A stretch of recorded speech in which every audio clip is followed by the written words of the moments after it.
Sa videong ito, ipapakita ko sa inyo kung paano maglagay ng Raven bracket para sa ating mga Honda Click 160. So dumating na nga po yung in-order natin mula sa TikTok shop na Raven bracket para lang yan sa Honda Click 160. Sa mga hindi po nakakaalam, yung bracket po ay ginagamit para may patungan po yung ating mga top box. So dito sa Click 150 po, ganito po yung bracket niya. So iba po siya dito sa pang 160. So ganito po yung itsura ng bracket pag nakalagay. Tapos ito po yung base plate natin. Tapos dito na po natin ipapatong yung ating top box. So ngayon kasi yung bala ko, yung top box natin at saka itong base plate, ililipat na natin dito sa 160 natin. At kailangan syempre natin ng bracket para sa 160. Yung rason kung bakit itong Raven bracket yung in-order natin is halos kamukha niya yung style ng grab bar natin na stock. At nagkaroon lang siya ng extension, parang dito lang yan sa 150 natin. Parang stock pa rin, nagkaroon lang ng extension dito. So yun yung in-order natin, Raven bracket. So marami rin naman kasing reviews na matibay siya at maganda siya para sa ating mga motor. Kung trip nyo rin po yung ganitong bracket at gusto nyo po maglagay, ilalagay ko na lang po yung link sa description at saka sa comment section. So ito, proceed na po tayo sa paglalagay ng ating mga Raven bracket. First step po natin ay kailangan natin open yung ating mga seat. So open lang natin yan. Kung hindi pa naka-open, alam niyo na yan, pindutin nyo lang yung seat nyo dito. Tapos mag-open na po ito.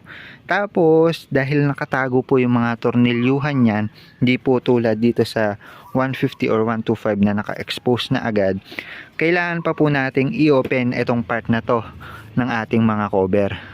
So basically para ma-open natin or matanggal tong cover, may dalawang pin lang po tayong kailangan tanggalin. Isa dito, isa dito. So sa pagtanggal po niyan, ganito po yung tamang procedure. Una is ilulubog nyo yung part na to ng gitna. Ayan, pipindutin nyo, parang pipindutin lang. Tapos pwede nyo na siyang ma-open gamit tong maliit na flat screw nyo. Ayan, at madali nyo siyang matatanggal. So tabi lang natin. Ito pang isa. So pindutin nyo lang. Huwag nyo siyang pipilitin na buksan. Kailangan nyo munang i-push siya para matanggal yung lock niya or yung pagkapin dito sa loob. So yan, di ba? Napaka-basic lang. By the way, tabi nyo lang din yung mga pin nyo kasi ibabalik lang din ulit natin yan. So after natin natanggal yung dalawang pin, is iaangat po natin tong part na to, tong nasa likod. Ayan, pwede po nating makakamay yan. Ayan, kung makikita nyo nakakamay natin. Pag nahugot na po natin or naipasok na po natin yung daliri natin dito, huhugutin po natin yan palabas or hihilain natin. So pag nahila po natin yan, ayan, kusa na po siyang matatanggal yung mga lock dito. Tapos hihilain po natin siya pataas dahil may nakaharang po doon. Hindi natin siya pwedeng hilain dire-diretso, tuloy-tuloy. Hilain po natin to pataas. So yan, pag natanggal na natin, makikita na po natin yung access natin dito sa grab bar natin. Isa dito, isa dito. So ito, naka-expose naman talaga yan eh.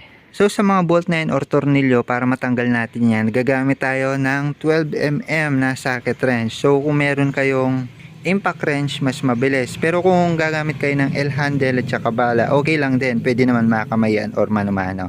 So tanggalin lang natin. So counterclockwise lang yung pagtanggal. Ayan, kung makikita nyo, mabilis lang. Ayan, same lang dito. Diba? Mabilis lang. Then pag naluwagan na natin, tanggalin lang natin yung mga tornilyo natin na yan. Dito mahaba, yung kabilaan dyan mahaba. So isa lang yung maikli. So pag natanggal na natin yung mga tornilyo, tatanggal na natin syempre etong stock na grab bar natin. So yan, tabi lang natin kung di natin gagamitin dahil pwede pa natin yan ibalik kung sakali. Kung kukumpara natin yung stock na grab bar natin sa bagong Raven bracket, pares na pares sila ng structure. Oh. Pares na pares yung butas, itong parang hook yan. Ayan, oh. Kaya naman masasabi natin saktong-sakto or swak talaga to pang Click 160. Pero syempre, kabit natin para makita natin kung okay goods. So iswak lang natin or isakto lang natin sa pinagtanggalan natin na butas. So hindi naman kayo maliligaw dyan. Tapos kung makikita nyo, ayan, oh. Swak sa butas dito, swak sa butas dito, pati dito, oh, saktong-sakto. Ang napansin ko lang dito, medyo naging oblong yung butas dito ng bracket natin. Iba dito sa stock na bilog lang siya. Pero ganun pa man is mas okay goods, at least ma-assure natin na may space pa rin for adjustment kung sakali. So yan, pasok lang natin yung mga bolt natin. So yan, nalagay na natin yun dito. Mamaya higpitan natin, pati yun dito. Siguraduhin nyo lang na tama yung pagkalagay nyo. Baka kasi maiba or maligaw yung thread nyo at masira yung tornilyuhan nyo. Tapos isa dito. By the way, yung ginamit natin mga tornilyo galing pa rin sa stock dahil matibay yan. At also, wala kasing libreng tornilyo or additional na tornilyo pag bumili kayo ng bracket. So yung gagamitin nyo pa rin yung mga stock na bolt nyo or tornilyo. By the way, bago natin balik yung pinakatakip, syempre higpitan natin yung mga tornilyo natin. So ganun pa rin 12mm tapos clockwise naman yung pag-ikot. Baliktad pala. Yan, isa pa dito.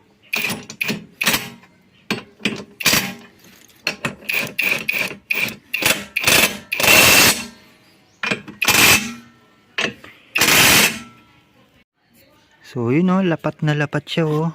So tingnan natin. Tibay oh, hindi nagagalaw. So kasing stable niya yung stock natin na grab bar. Ayan, sobrang tibay niya. Hindi siya maalog. Indikasyon na swak lang talaga itong ribbon bracket. So pag goods na tayo sa bracket, nakakabit na natin, ibalik lang natin tong cover. Ilagay lang natin yung mga lock niya dito sa taas, dito sa gilid. I-secure nyo na naikabit nyo ng maigi. Tapos i-push nyo siya papunta sa likod itong cover. Ayan, para mag-swak dito. Pag okay goods na po, is kunin lang ulit natin itong mga pin natin. So yung diskarte dito, so saan yun? Ito, nilubog natin, di ba kanina? So dahil nilubog natin yan, iangat muna natin siya ulit. Ayan, ipindutin natin, nahulog pa yung isa. Ayan, pag naiangat nyo, tsaka nyo pa lang siya ibabalik. Huwag nyo siyang ibabalik ng nakalubog to dahil hindi siya mag-i-swak at masisira po yan. So ito, pwede naman po nating ulit-ulitin na gamitin basta hindi lang po masira. Dahil plastic lang po yan. So yan, swak lang natin yung pinaka niya. Ayan, pag na-swak na po, tsaka natin i-click. Ayan, pag na-click nyo po, ibig sabihin maglalak na po yan. Hindi na po yan agad-agad matatanggal. Ganito po kasing concept niyan para mag-gets nyo rin. Halimbawa, nakalock yan, naka-flat na to, nakapindot na. Lumuluwag or lumalaki yung part na to, kaya naman hindi natin siya agad-agad matatanggal kapag nakabaon na. Ngayon, pag pinindot natin pataas or palubog, is matatanggal yung pagkaumbok niya dito at mailalabas at may papasok natin siya ng maayos. So dito, angat lang natin yung pinaka-pin or yung ulo niya. Tapos pasok natin dito sa butas. Ayan, pagkapasok natin sa butas, dapat nakaangat pa rin yung ating mga pin or yung head niya. Tapos pindutin lang natin. Pagkapindot natin, nakalock na po siya. So yun, okay goods na yung ating mga bracket na ikabit na natin siya. So montage lang natin ng konti.